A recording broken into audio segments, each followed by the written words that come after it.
10 seconds left. Tajay pivots. The freshman Jackson. Here's Stevens. Step back. He did it again. With 3.4, Colorado State leads by 1. You have got to be kidding me. This guy is in the zone. All right, hello everyone. Welcome back to Basketball in the Mountains. This is episode 11, the first episode where I am not in the Mountain Time Zone. As you can see, I'm not in my usual setting. I apologize for the lighting in my hotel room here in Seattle. The night before, the Colorado State Rams take on Memphis in the first round of the NCAA Tournament here in Seattle. I will preview that game at the end, give my prediction, but wanted to cop on here after day one of the NCAA Tournament. Not over yet. You'll get my live reaction here to the end of the Michigan UC San Diego game that's taking place in Denver. Right now. You'll get my live reaction to that. That game is winding down, but wanted to recap the games we had here today. Not an overly exciting first day of the tournament. Plenty of blowouts. You look at none of the top seeds were really tested all that much. Gonzaga had a big win. Creighton beat Louisville pretty convincingly in the 8-9 games. Had the one real upset was McNeese over Clemson in the 12-5 game. All the other top seeds won, except for Drake, who ended up with an impressive win over Missouri, one that I saw coming for sure. But in terms of the teams in the Mountain Time Zone, I'll start off and focus on BYU. Obviously, they were the headliner there in Denver, and I really did feel like this was a tough matchup for BYU against 11 seed VCU. BYU obviously has been rolling here at the end of the season, winning a bunch of games heading into the Big 12 tournament, falling a little bit short against Houston in the semifinals, but you still felt like they were in a good place, and they certainly showed it today, shooting 50% from the field against a really good VCU defense, putting up 80 points. And this is kind of why I have been high on BYU all season, is because of the talent that they have. When they're playing their best basketball, they're really tough to beat. And when you get a performance like they did from Igor Demon today, 15 points on 11 shots, made 3 threes, 4 rebounds, wasn't his typical self in terms of getting assists. He only had 2 of them, but he was one of the best players on the floor today. Richie Saunders, 16 points. Just a really balanced effort overall. I thought the bigs were really good. Kepakeda had 9 points. They were just playing really, really well, forcing turnovers, getting out in transition. I was just really impressed with what BYU was able to do. Oh, here we go, UC San Diego. We're all tied up at 63. Less than 3 minutes to go at Ball Arena. Get to TBS. Well, no, this isn't live, so you're just getting my live reaction here. But this is I had UC San Diego in the Sweet 16. I gave that pick to Chris Schmedicke on the Denver Gazette Sports Podcast the other day, kind of previewing the weekend in Denver. And they just tied it up. UC San Diego was playing without Aniwani Tate Jones, who their top leading scorer, who fouled out a couple minutes ago. But so this is a little redundant for those of you who are listening, not live, because you know the score or what happened as well. But I don't right now, so I'm going to enjoy this. But just back to BYU. Super impressive a win. They were dominant, getting points in the paint, getting points off the bench. Like I said, it was a really complete effort. But when you get performances like they did from Demon, and even Richie Saunders a little bit too, who only made 1 of 6 threes, like there's still room for this team to even improve a little bit.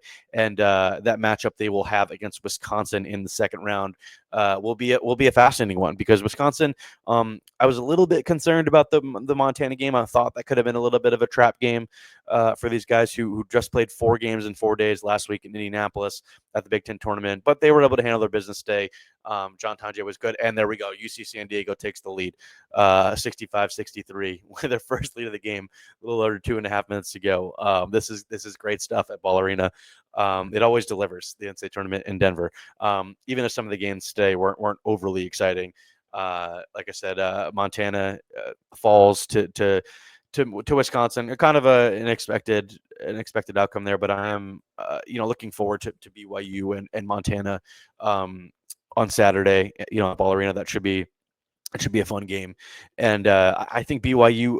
I thought BYU, if they got past VCU in this first round, had a really good shot to make the Sweet 16 because this was a tough matchup against a really good VCU defense, but I think that they match up well against Wisconsin, and I do think they're going to have plenty of offense to be able to score and just outscore Wisconsin, unless maybe John Tonje has a huge game shooting the ball, which he's done many times this season already, and he's liable to do that on Saturday at Ball Arena. But I like where BYU is at, and who knows what could happen after that. Just kind of looking at the bracket, they definitely feel like a team that is capable of getting to the Elite Eight, getting to the Final Four, maybe even if things break their way. They've just really kind of shown that ceiling really since the start of maybe late January, maybe February 1st, you could say. This has just kind of been coming for these guys, and they need to get this first win today, obviously, and they did it in impressive fashion. They led for almost 29 minutes in the game. Like they were in control, and obviously there was a very big pro BYU crowd at Ball Arena. It seemed like Jimmer Fredette was in town. Oh, not in town. He lives in the Denver metro area. After ironically, after he was the star at the then Pepsi Center in 2011 for that BYU squad. But he gets to enjoy his alma mater making some noise in the town he calls home now. So that was probably pretty cool for him and all the Cougs fans in attendance. So BYU gets the win. That's the only real positive of the day for the Mountain Time Zone teams. Like I said, Montana lost to Wisconsin, kind of an expected outcome. But the other disappointing the disappointing effort was Utah State, and it's really hard to win a game when you shoot the way Utah State did. Let me pull up the final numbers here. I think they were like 4 of 31 from three at one point. Yeah, that's what they finished actually in a 72-47 loss to number 17 UCLA. I always thought it was a funky matchup against a good UCLA defense that is used to playing in the Big Ten and had a good season in the Big Ten, despite me not being the biggest fan of theirs. UCLA can't really argue with their resume, and Utah State just did not have what they needed to in terms of physicality standpoint, and just a lack of shot making. And that's it's plain and simple. Ian Martinez goes 0 for 7 from 3, 1-11 from the field, 2 points. That was never going to cut it against anybody in the NCAA tournament for the Aggies. And I think Mason Falls 6 for 17 from the field, 1 of 6 from 3. He had 10 rebounds, so he got a double-double, 17 and 10, but he was the only really guy creating any kind of havoc out there. Dayton Albury, played really hard, but he was also 1 of 5 from 3. I mean, everybody shot the ball poorly. They shot 13% from 3. I don't know nothing really else to say about it. They just we're not up to the task against UCLA and Lexington, and it's unfortunate because I do feel for Utah State fans because they could be staring down the barrel of yet another coaching change. We talked about them a couple weeks ago when they were really rolling before they came to Fort Collins, and they just kind of struggled at the end of the year. They had a couple bad losses by a lot of points. They lost to CSU in the semifinals of the Mountain West tournament in a game they were down big at one point, and I mean, a couple weeks ago, it just seemed like Jerry Calhoun wasn't going anywhere, and that he was working on a extension and whatever they needed to get done to keep him around there. But now, the similar to Nico Medved with CSU, the one job you could have seen Jared Calhoun leave for was West Virginia, and that's now open because Darian DeVries leaves and takes the Indiana job. And it seems like the Mountaineer fans really want Jared Calhoun to be their head coach. I understand it. He did a great season. He's a really good offensive coach. His roster, I think, was part of the reason that Utah State was so limited defensively. And I think if he has got Big 12 program resources, he could put together a better defensive system and one's just a little more effective. But it just wasn't in the cards, and it's another disappointing start to the tournament for the Mountain West.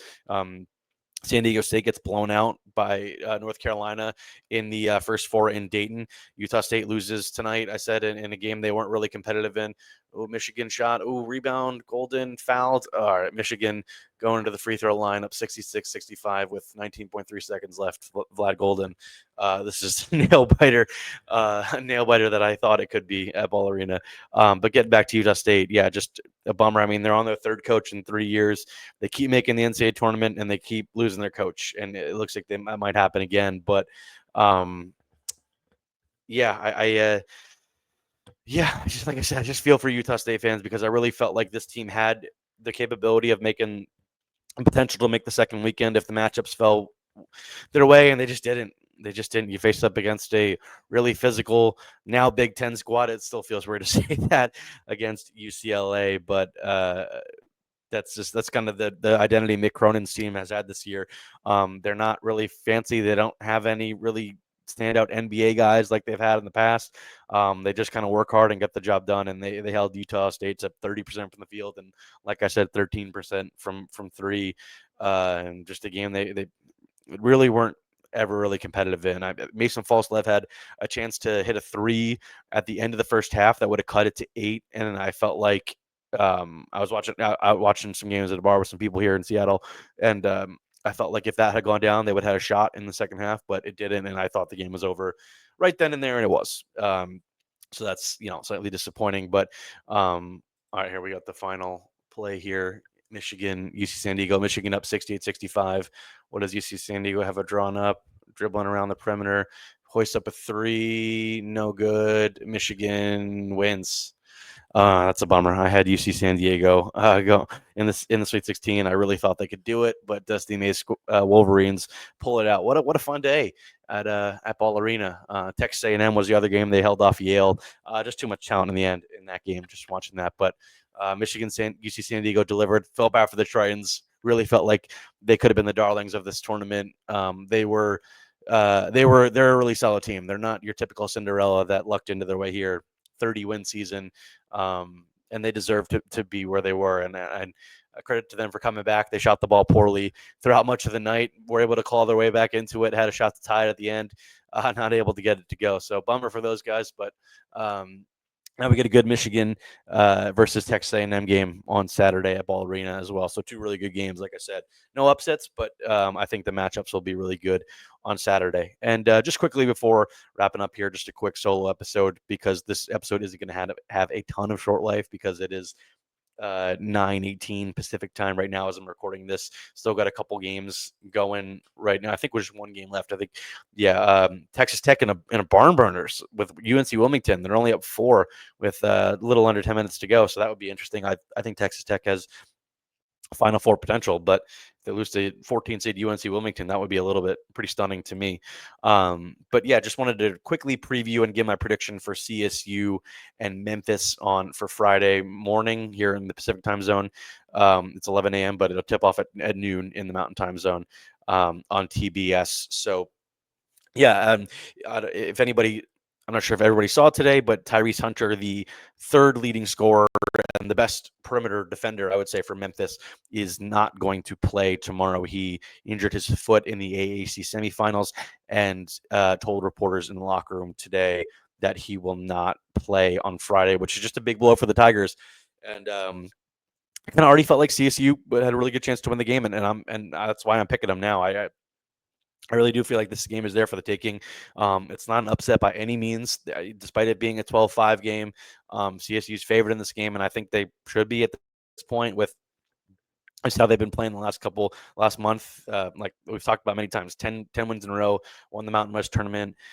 Nick Clifford is might be the best player in the game, although he might not, because PJ Haggerty is a really good scorer and an All-American for Memphis. So that'll be a fascinating matchup. I watched the AAC tournament championship game they played because they did not have Tyrese Hunter in that game, and they even with Hunter they played some close games in the AAC tournament, and despite the Memphis being 5 seed, I do think this is going to be a solid matchup, and I think it's all going to come down to how much CSU can limit Dane Danger in the post, because now that Hunter's out and Haggerty's, CSU I think has plenty of length and different guys to throw at him on the perimeter.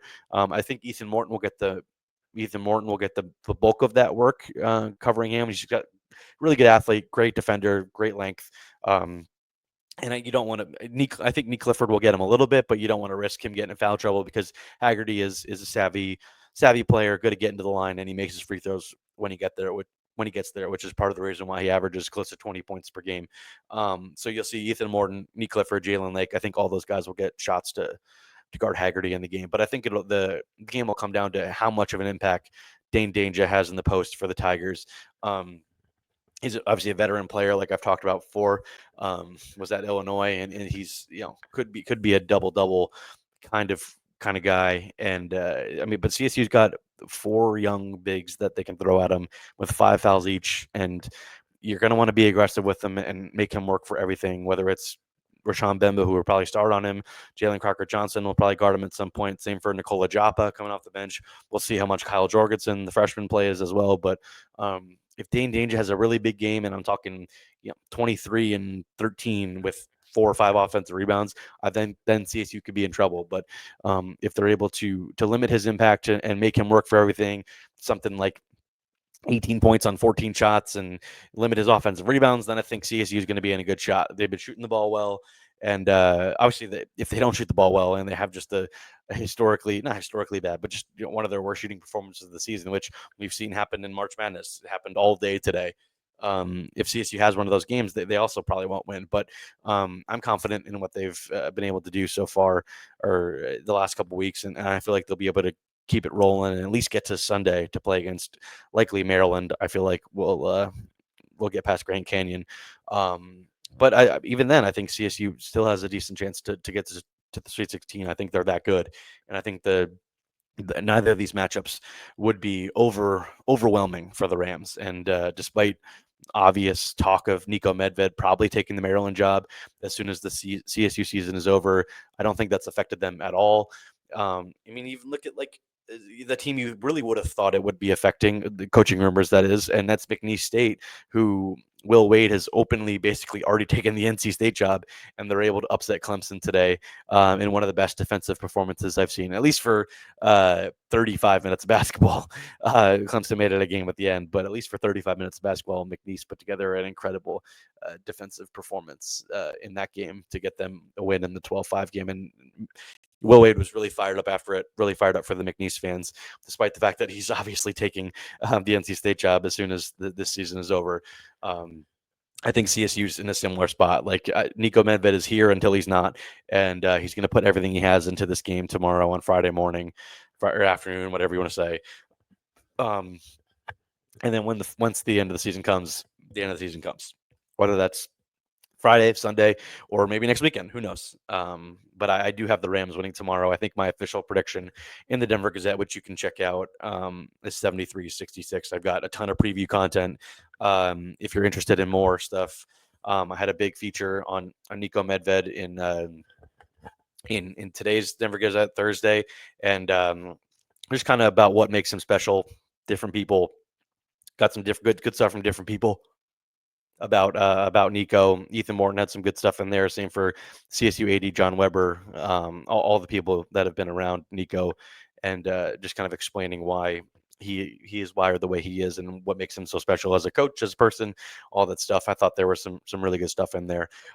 Slightly different from when I profiled Nico last year around this time. Just kind of, that was more of a deep dive in his journey as a coach, and this is just about kind of the reason he's so special and why he's so coveted, likely by the bunch of high major programs this offseason. And then tomorrow I'll have a big feature on Nick Clifford and why he is uniquely qualified, I think, to be a potential March Madness star, which he knows what a March Madness star looks like because CSU associate head coach Ali Farouk-Manesh is that. It was Thursday was the 15-year anniversary of that famous shot he hit against Kansas to lead Northern Iowa to an upset win in the second round. Easily one of the most memorable NCAA tournament shots of the century, for sure. And Ali is somebody that gets talked about this time of year all the time. And today was the 15-year anniversary. And I think Nick Clifford, moments like that kind of define big, sometimes stars, but runs as a player can do that as well. And I think Nick has the potential to do that if CSU is able to win a couple games this weekend and get to the Sweet 16. He could continue to rise as NBA draft stock, which is maybe solidly projected to be solidly a first round pick at this point, and could even get into the teens, which would be a little bit surprising, but also not really, because what he's shown this year from a development standpoint is incredibly impressive. And I think it could be all on full display tomorrow, especially with Tyrese Hunter out for Memphis. Like I've said, I don't think Memphis has I don't think Memphis really has somebody that's capable of slowing down Neek on the perimeter. I think he'll be able to get to his spots. And as long as he's taking easy shots, not easy shots, but shots he knows he can make, and he's knocking them down at an efficient rate, I think the Rams will be in pretty good shape tomorrow. And I think Neek could be in for a big night. So we'll see. I'll talk about the game likely tomorrow after it's over, win or lose for the Rams, to just see where we're headed, and then likely be back after the end of the weekend, after the second round games at Ball Arena, and whatever happens here in Seattle with the Rams. We'll see what all that happens. But just wanted to get on here today, late Thursday night, to quickly recap day one. I thought it was a fun day despite some of the blowouts, especially that you got to witness relive, I guess, the end of the Michigan UC San Diego game with me. But yeah, just thanks everybody for listening. Make sure to go rate, review, subscribe on Apple, Spotify, wherever you get your podcast, or on YouTube as well. Thanks for watching, and enjoy the weekend of basketball.